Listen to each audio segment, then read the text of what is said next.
your IT band pain solution. So before we get started, the IT band is the iliotibial band. It's a fascia that runs along the side of the thigh. It attaches up here at the hip at the tensor fasciae latae and at the gluteus maximus, and it comes down to the knee and wraps around the front of the shin. If you have pain in this area, a lot of you that like to do a lot of squats, you'll probably end up feeling it around the hip. For runners, you're going to feel likely around the knee. What we're going to show you today is very common. So this solution. is in response to a question that we just got asked on the podcast earlier today. And, all of us were like, you know what, we have not done an IT video. And this is really common. I think almost every client that I've ever trained that's older than 30 years old have dealt with IT issues. And the reason why that is because we move in the sagittal plane all the time. We're forward and backwards. Rarely ever do we ask the hips to do this anymore as we get older. And so that's where this is coming from. And I think a lot of people just address the pain, which this person that asked this question said, we're foam rolling and I still can't get rid of this pain. And you're not really getting to the root cause of what's causing the pain. You're alleviating it a little bit with the foam roll, but you got to do more than just that. Right, so this is not a fix, but this is part of the fix. So like Adam said, we're going to use this as part of the solution. So what we're going to show you today is a combination of movements and foam rolling that should help solve the problem for most of you. So first off, let me show you how to foam roll properly for the IT band. So I'm going to place the foam roller on the floor, and I want my hip right on top of the foam roller. I'm going to come down on my forearm, and I'm going to straighten both legs out. So one leg on top of the other. By the way, this is probably going to hurt a lot, especially if you've already got some issues with your IT band. So what you do from this position is you roll up very slowly until you find an area that hurts. So let's just say right there hurts a lot for me.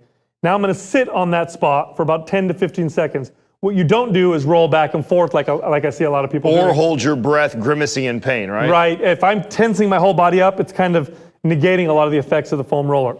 Once that pain dissipates a little bit, I roll up a little bit more, find another spot, and sit on that for about 10 to 15 seconds, eventually making my way all the way down to right above my knee.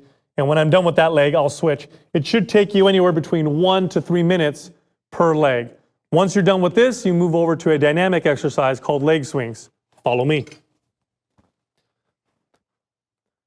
So as Adam alluded to in the beginning of the video, it's a dysfunction, a muscular dysfunction that's probably causing this problem. And a lot of it has to do with the muscles that abduct the leg or bring the leg out. So what I'm going to do with this warm-up is I'm going to do that particular movement with something called a leg swing. I'm going to stand with my hand holding onto the cage here. I'm going to start with my leg inside or across my other leg. I'm going to swing it up in this dynamic fashion.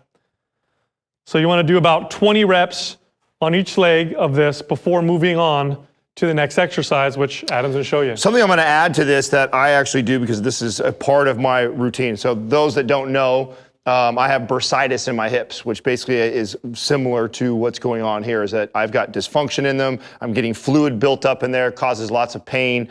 And if I don't do this, it'll build up and it'll drive me crazy. Now, if I do my movements, if I take care of it like this, what we're showing you guys, I don't have this. So one of the things I'll also do is when I do these leg swings, I'll do a leg swing, like one day I'll come in and I'll lead with my heel.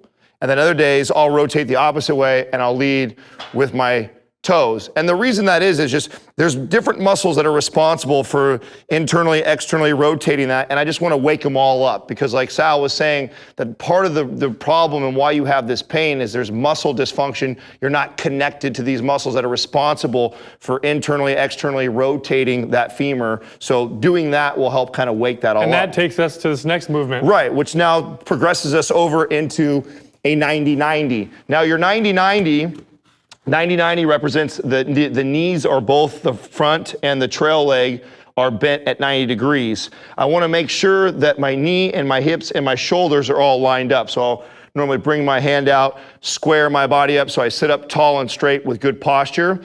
Just getting in this position already takes some serious internal and external rotation of the hip. So already I'm starting to get connected to this area that I've kind of lost connection to. To progress this, really challenge that internal rotation. I'm going to sink into the stretch just a little bit. So when I sink in that stretch, I can feel the glute back there starting to get stretched just a little bit. And then now what I want to do is I want to focus on that back trail leg and I want to lift it up off the ground. Now you'll notice Adam's knee is staying in contact with the floor, so he's not just trying to pull the whole leg off, he's trying to pin his knee into the floor and rotate out. As he comes up, he's going to hold that for about 10 to 15 seconds, let it come back down, and repeat. And you'll feel, it will feel like you're cramping right there. Do not be afraid of the cramping. You're waking up stuff that's fallen asleep on you. Just stick with it, fight through it. You want to work that area, like Sal was saying. I want to do about 5 to 10 reps where I'm holding that for about 5 to 10 seconds, and then I transition to the opposite side. Same thing, posture up, make sure I'm squared up, hinge over into the stretch, and then I'm going to internally rotate, lift that up on the ground. And I'm trying to lift it as hard as I can, and I'll feel it light all up. It feels like I'm going to cramp. Lift it as hard as I can for about 5 seconds. Then I bring it back down.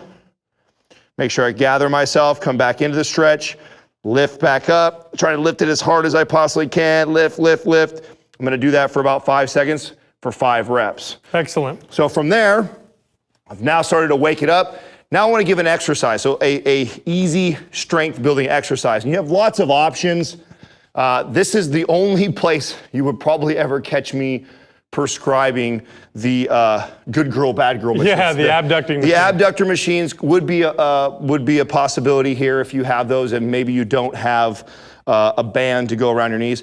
Personally, I like doing things that are more functional. Sitting in a machine, spreading your legs and closing them is not that functional. You'll probably never do that in your life. You will, however, probably bend down and move or duck under something. So I would rather use something like this. And I'll take the strap right above my knees. I'll start already. I'm thinking about my weight being shifted on the outside of my feet. I don't want to pronate because a lot of people's knees will collapse and their feet will pronate.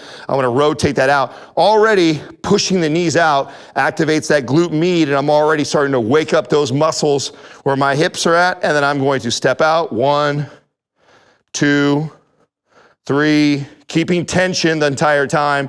And I'm going to go about 10 to the right, and then I'm going to switch the other direction and come back and get 10 to the left. And you'll notice Adam's knees are in line with his feet, and he's holding a partial squat in that position as he's walking across. So he's not just doing this, although this would do a little bit of the work. You want to kind of be in this position here with a nice tight core, hips back a little bit, everything in line, and do your walking. So this is a great thing for you to do before you get into your lifting. So if you're somebody that deals with IT issues, so if you have that sharp pain in your hip or your knee related to that IT band that's running up here, these are the movements that you want to do before every single workout. The more you do this, the more relief you're going to get. That's right. Or before you run. For you runners watching right now, you don't need to lift weights after doing this. Do this right before your runs and watch what happens. You should feel like you're running better, smoother, and you should notice much less pain.